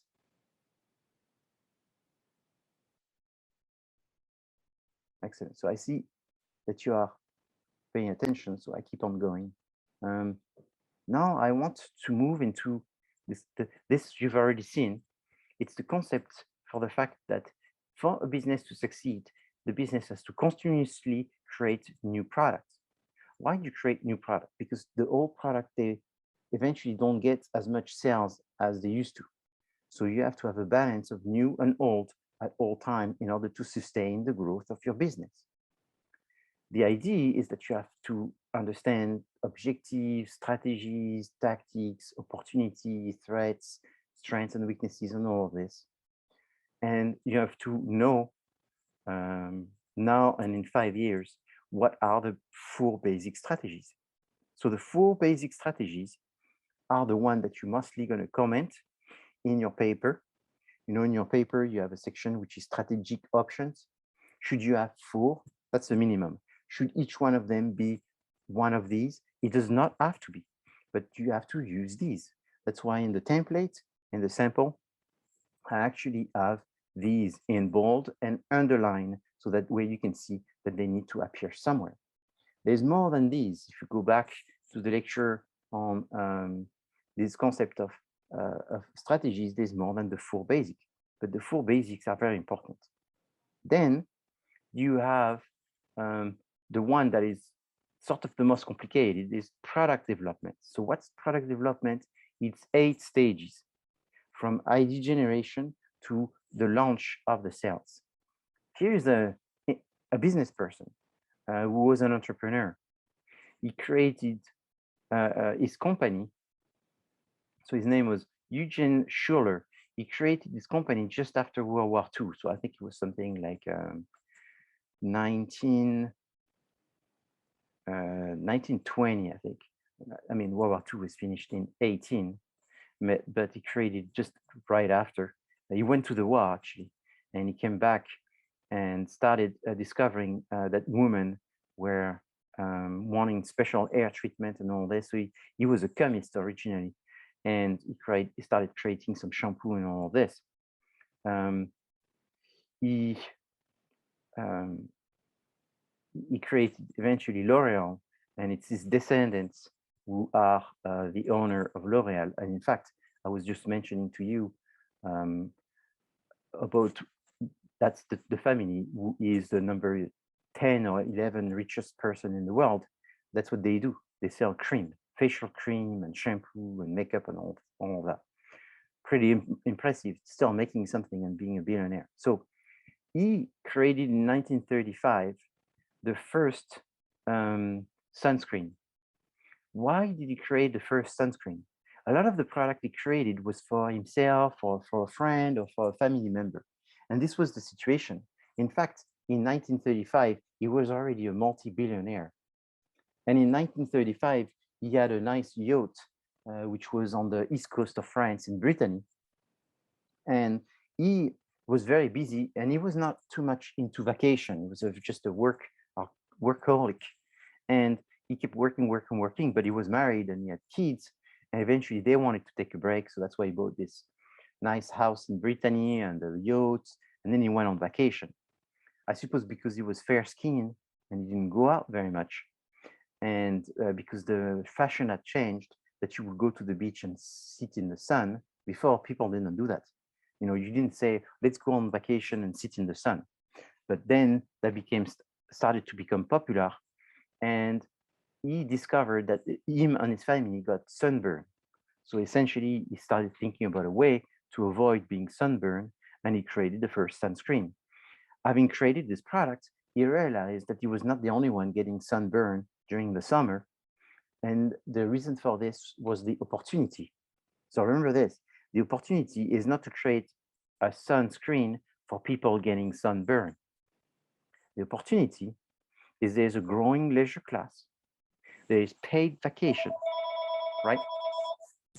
So paid vacation is what changed everything, because paid vacation was something new. Before it didn't exist. So people had vacation they had to think about, where am I going to go? And that's when they decided to go to the sun. And he could see that this was not going to be a one-time thing, that this was going to be something that people were going to do next year and the year after, and it was going to grow. So he realized that there was more people that wanted to protect themselves from the sun. So he created the Ombre Solaire back in 1935, and this is still one of the largest, fastest growing sunscreen products. Ombre Solaire is only one brand. He has a dozen of brands of sunscreen with different model and all this, but it's still all coming directly from L'Oreal. Here's another thing that he did, and that's what I find it's very interesting, because you see there's entrepreneur and intrapreneur. So entre and intra. Entrepreneur are the business people that are creating businesses and starting businesses. So people that run startups are called entrepreneur. Intrapreneur are the businesses which are run, and they continuously run by people who have very much of an entrepreneurial mindset, and they're called intrapreneur. So he kept being an entrepreneur while he was still the owner of his company that he founded. And in the 50s, he realized that women were starting to not wear hats. So it's interesting for us to know these things, because obviously we were not alive back then. But people before the 50s, for women, it was the normal thing, is you would go out, you will wear a hat. And because of Hollywood and the cinema and all this, women started to show in movies with less and less hats, which had an influence over women in the street, who did the same thing as Hollywood, and they started wearing less and less hats. However, they needed to have hair styling, and so they started looking for solutions to keep their hair sort of styled. And so at that time, he was also the first one to come up with some kind of spray that would help you with your hair styling. Okay, so an intrapreneur is someone that keeps being an entrepreneur, even though the company is not a startup anymore. They constantly have a mindset, which is, what do I need to do next to stay new, young, and not stale? Is you have to come up with innovations. You have to come up with new ideas. Okay, so that's what he did. So this video shows a very important concept on how people think, simple people behavior. The visual demonstration on how people adopt new behavior is by looking at what other people are doing and eventually emulating what the group is doing. And so this is why, personally, I would not be surprised that the metaverse becomes a very successful new universe where people are going to spend more time than they should, because I'm not saying everyone, because I think there will be enough people that will hear about other people there, and that they will want to join, and eventually they won't realize the amount of time that they spend in there. So it's a new trap for people's time. For the longest time, I thought, how difficult would it be to create a new soda, a new cola flavored soda? How would you create a new one? Well, you would have to find an opportunity. And so this is what this company called Mecha Cola was successful. Mecha Cola created a Coca-Cola flavored new cola drink for sale, mostly to Middle Eastern and Muslim people that would want to drink a cola that was supported by Muslims. What do you think is the opportunity? What do you guess was the opportunity that made this new brand of cola successful? It's a big market, right? And it's kind of untapped. Yes, it's a big market, untapped. But how would you write the opportunity if you had to guess it, now that it has been done and it's successful, with no question? If you had to write a report, what would the opportunity be? The other brands are not focusing on that or target. as So much. so yeah, there is Coca-Cola on Pepsi Cola, the two largest soda flavored cola, are not specifically focusing on Muslims and Middle Eastern. You could say that. What are the opportunities? What about Coca-Cola is an American brand, and some people don't like American brands. That's true. And then you could have another one, which is that Muslim people would prefer to buy a cola soda brand made by other Muslims than anybody else. Okay, so therefore, what's the point here? I guess this brand opportunity was ethnocentrism. That was the opportunity, ethnocentrism. The same brand was created in France, in Brittany. Braise is Gaelic, like the same language you have in Ireland and Scotland and Welsh. They have and then the north west of Spain, they have a language called Gaelic, and in Gaelic, Braise means Brittany, and so Brittany is a state in France, and Brittany did the same. Is they created the Braise cola, which may sound like not much, but in fact, if you go in Brittany, there's 2 or 3 brands of cola that wanted to be the other brand. Sometimes it's not just ethnocentrism. In the situation of Braise Cola, it was not ethnocentrism. These people didn't do a Coca-Cola based on the fact that they don't like Americans. They did a Coca-Cola based on the fact of the concept of local is better. You know, it's the concept of the sustainability and using energy that comes from here and there, and it comes from far away. Why don't we do local things? So it's like the farmer's market. So if you want, the concept of farmer's market was used in order to develop the concept of cola drink. So you could have like a California cola. Someone could say, you know what, the local market, that's also in California. People like that. Maybe we'll do a LA Cola Company, Los Angeles Cola Company, like a craft cola from Los Angeles, a family-owned cola brewery, organic and all this, made in Carlsbad, I don't know, Santa Monica cola, you know, something like that. So that was the concept here, is people are looking for more local brands. Boom, what people? How many people? What's the increase? What's the sources?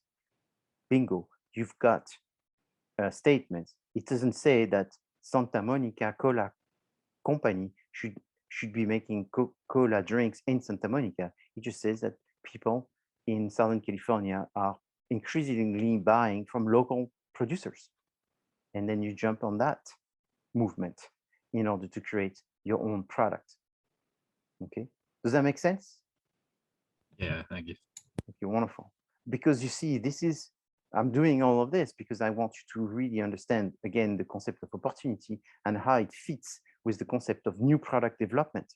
And that's why the most common strategic option that you will describe in your report, in your group report, will be new product development. Okay, so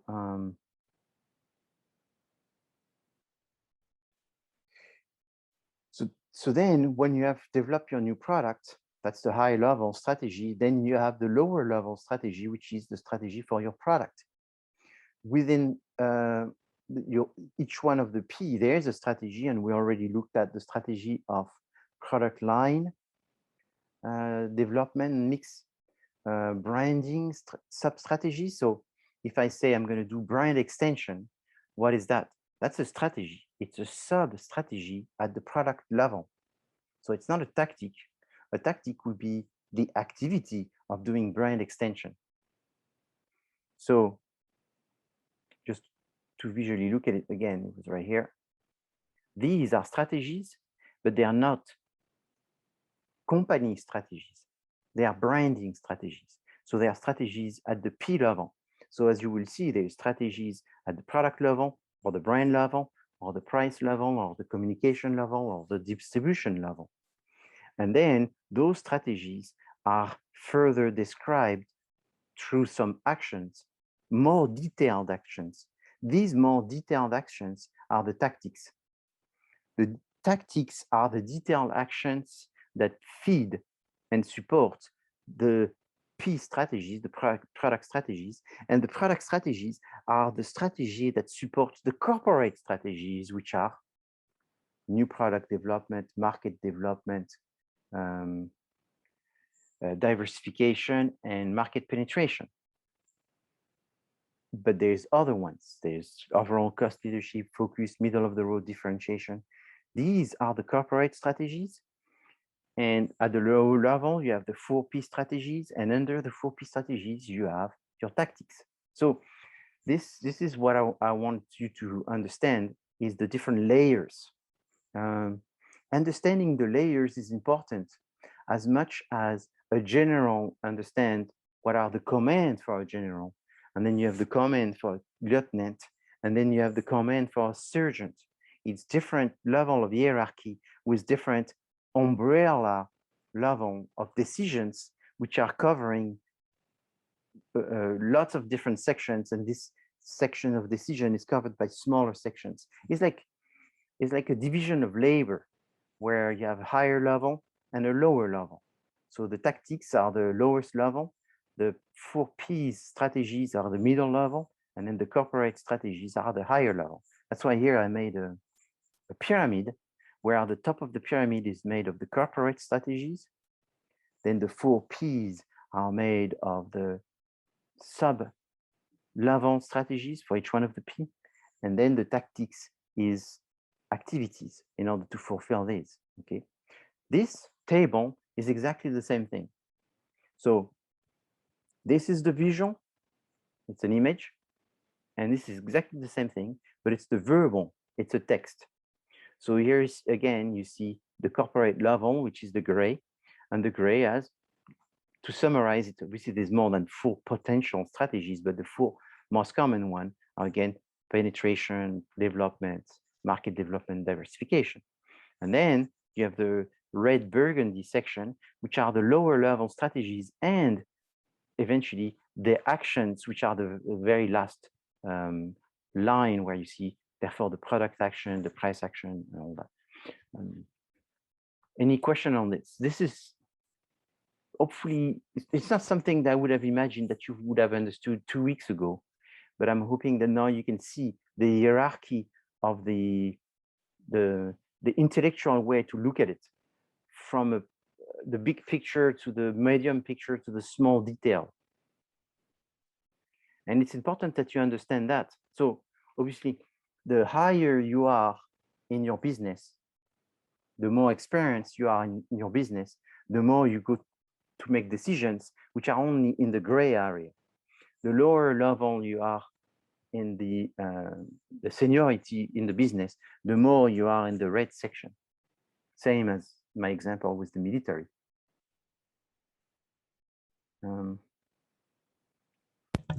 I had a question. Yes.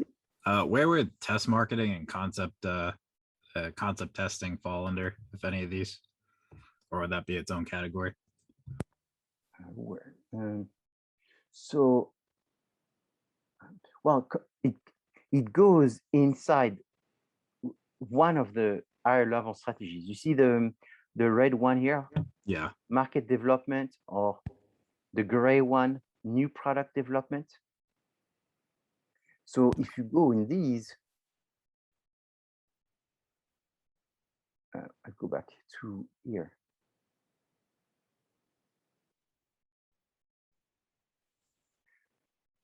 Inside the strategy, the minute you develop something that is new, is you have to test it.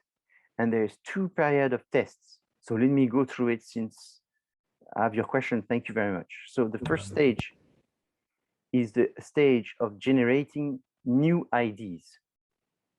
So this stage is the focus is on the more ideas, the better. The more sources which are providing ideas, the better. So if the salespeople, your own salespeople, are providing ideas, that's good. If your customers are providing ideas, that's good. If your engineers are providing ideas, that's good. If the people that don't buy from you are providing ideas, that's good. So that's multiple sources. Multiple sources is better than one source because it brings different perspectives. Then, if each one of these bring one idea, it's good. But better than that is they bring more ideas. Why do I say that?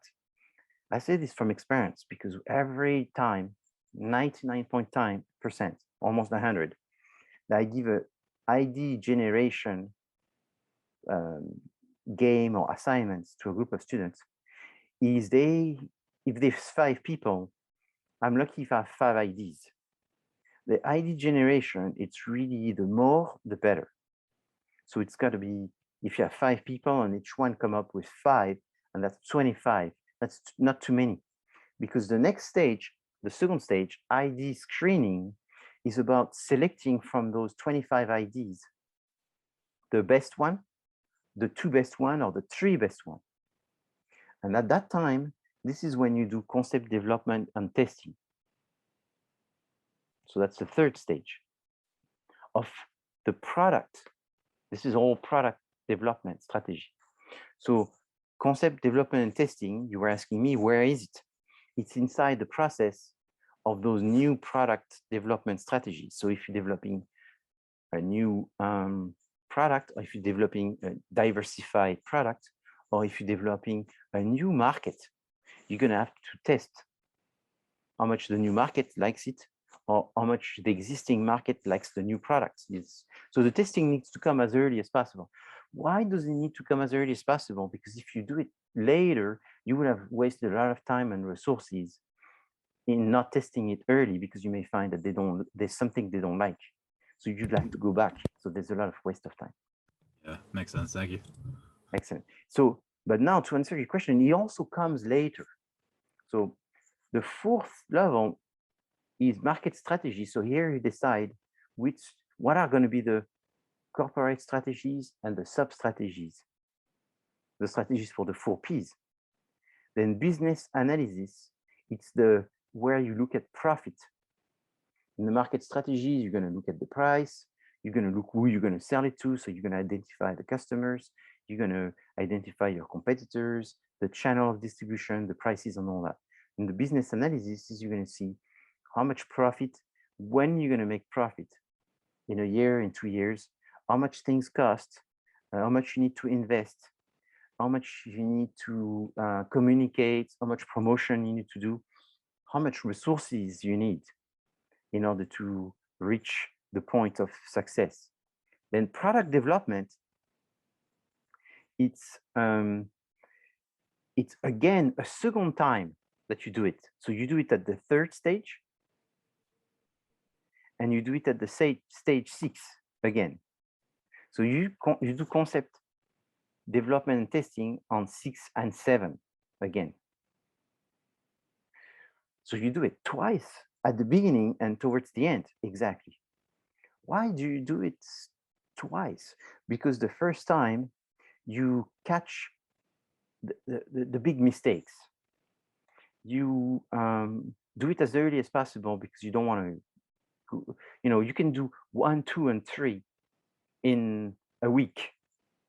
Yeah, you're still refining it in that stage for sure. You can refine and gain some time, versus when you do it at the product development and test marketing, is not to say if you're going to do it or not going to do it, it's to fine tune. You see what I'm saying? So you fine tune. So what kind of fine tuning could you do at that? I mean, you already have produced the goods, you've produced thousands of them. There's no way back. There's no turning back when you get to the 6, 7. So what you tune up is details, such as, should we sell it in 1 state or 2 states or 10 states? So you test that. Should we sell it in all the stores or certain stores? Should we do promotions once a month, once a day, once a weekend? So all of these things, you can only test them in a real situation, or as real situation as possible, because when you look at test marketing, there is some which are real and some which are still virtual and experimental, where you can still do it in a supermarket with real customers, but you're not focusing on selling, as you're focusing on capturing data. So big companies can only afford this kind of things. A small family business cannot, rent a supermarket for a weekend and see how things are going for that weekend and making some changes. Normally, they can't afford to do that. So they do it and monitor closely. So for example, in my case, when I have a new product, and instead of spending a lot of weeks and months to learn and make big mistakes, is I'm going to sell it in just one store. I mean, that's like the very basic thing. It's like I pick one store and I sell my product in just that one store. And that one store, then I decide if they sell online or not, because online you have more people that can get it, and you wouldn't want. You start to get that data. So the first thing is you put it in the store for a week and you see what happens, and you have some feedback. From there, you decide you can go online, or you can decide to put it in a second store, and then I sell it into one city, just in Paris, just in London, just in New York. So a lot, for example, for my business, the selling cognac, it's very common that I do New York. For the spirit business, I learned this. I didn't know. If I was not in industry, I would not know. But New York is the test market. And in fact, not only New York, it's kind of crazy. It's what's the area in New York? Start with a B. Brooklyn. Brooklyn is the area in the USA for testing the sales of spirits. Right. So everybody does that. You go to Brooklyn, and there's specific stores even in Brooklyn that are really good for this, and they are the test stores. If I don't do it in Brooklyn, I do it in Los Angeles. And the reason that I do that in Los Angeles is for convenience, because I don't live in New York. I live in the West Coast in Los Angeles. So that's easier. So that way you can fine tune what you see in New York. And then if you fine tune it, you can fine tune it if what you see in LA. And if in LA and New York, it's pretty good, then you expand in the whole state of New York and the whole state of California. And that's what your test marketing would be. And then commercialization is when suddenly you've tested it in enough stores, enough online store, enough states, and all this. And then you do a full launch where you try to be in as many places as you should be, because not every brand, not every product should be everywhere. There is some, for example, my brand of cognac is not a brand that could be everywhere. It's not meant to be everywhere. If I sell it everywhere, I usually will make a mistake. So a typical example is that's what I did in Pennsylvania, 10 years ago now. So that was a mistake a long time ago. Is I sold it in Pennsylvania, and Pennsylvania is a state that only sells liquor through the state-owned retail store. So it's not owned by private people, it's owned by the government in Pennsylvania. And so they have 600 stores, and those 600 stores have different targets depending on the store. It's usually based on the zip code. Depending on the zip code, they know what kind of people go to these stores. And so I made a deal with them, and they took my product and they put it into 450 stores or something like this. It was a disaster, because we put it in 450 stores where the target were people that were not very educated, not high social class, and therefore people looking for cheap cognac, either wrapper cognac or cheap cognac. And my cognac is not a cognac promoted by wrappers, and it's not cheap. And therefore, I was in the wrong zip codes with my product. And I mean, I could easily say I was selling nothing. So what did the government do? Because it's the government, again, that sells in the States, it's like Russia. What did they do is they lower the prices. As they lower the prices, I was hoping I was going to sell more. No, in fact, because they lower the prices, I was selling even less, because people were questioning the fact that they didn't know about it, and the price was being lowered, so they were skeptical. So they bought even less. So that was a double disaster. I'm a professor of marketing, supposedly an expert. I should have anticipated that. And you know why I did not anticipate that? I give you a tip. It's one of the most common answer in business. Money. Money, exactly. What do you mean, professor? What do I mean? When you have the government, so the government that makes an order, is this good or is it bad? It's mostly good. Why?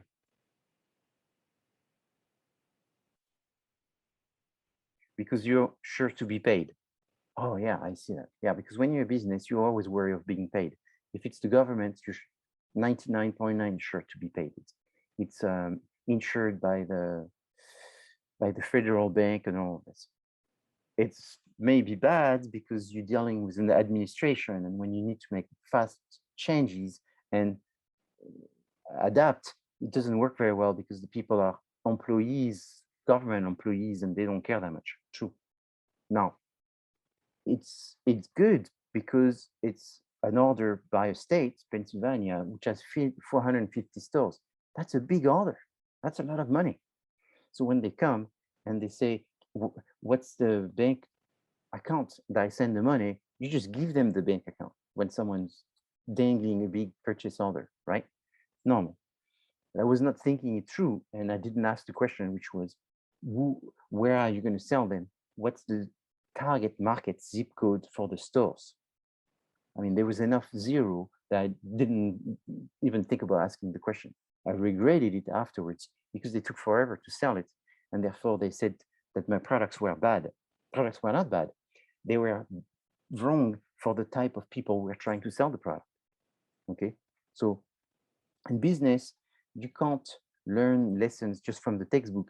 You have to do it yourself, and then you start learning, and then things make more sense. When you have the textbook and when you have the reality, if you have both, you're sort of a two-legged man. If you only have one, it takes more time to learn having just one of these. Okay, so what are the two sub-strategies when you talk about the new product development and the distribution and all of this? The most common two strategies are pull and push. So pull is you sell to the consumers and make them want to get the products. So by communicating, and the big expense is in the communication. And then push is you selling at the point of sales and through the distribution. So the most expensive one normally is the pull most of the time, and the push is cheaper. You have more control over the push. But I will develop more details on this as we get to discuss the P of place for distribution. So today we covered some important decisions, which are the decisions to develop new products. Why do you develop new products? Because your environment is changing, because you need to renew the portfolio of product that you have between the old and the new.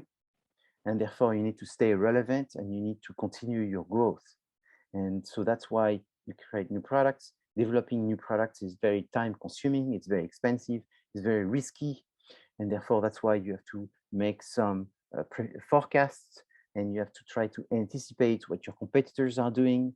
And you need to ensure that you really understand what the target wants and who are the targets. So here again, you know, in your project is you have to think about the opportunities.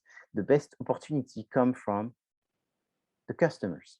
Remember, the customers is in your micro environment. And if you create a product that people want, then you're most likely to be successful. It's not sufficient. I don't even know what would be the percentage, but I would say maybe if you have the right target with the right product for the target, you're already 50% on the side of success. Not more than 50, because there's still a lot to do. But I would say that most businesses, they fail because they already are not doing the minimum requirement, which is the product connected and likely to satisfy more than than our competitors, our target. No, they think, that's why Marcus Lemonis was talking about being arrogant. A lot of times there's a lack of modesty for the business owners to realize that the customers, they can go somewhere else. And it's not because you think you're the best that they're going to think you're the best, and therefore you have to understand them and do what they want more than doing what you want. Okay. Normally, and I will send an email just to remind that, but normally next Monday I had planned to have a full online class. However, what I'm going to do is I'm going to do instead of doing a full online class for the purpose of you taking the time to work with your group, is I'm going to do just an hour class, and then the other hour and a half, I will stop the class because I want you to go work with your group members. So it's going to be like a hybrid type of class, a shorter lecture, so that way you have time to work with your group members. So I'll see you next week. I will send an email to remind everyone, because I think you are, I know a lot of you are meeting, you have your paper, you've got your first draft, many of you know what to do, but time is going to go fast. Next thing you know, we're on Thanksgiving, and then there's going to be a stretch of 3-4 weeks left before your paper is due. So it's very important that you use the time wisely. And I don't think you should wait for next Monday to meet with your team. You should meet before with your team, before next Monday, but then you should also plan to meet on that Monday in order to keep working on the project. You don't want to delay. You want to be careful that everyone contributes,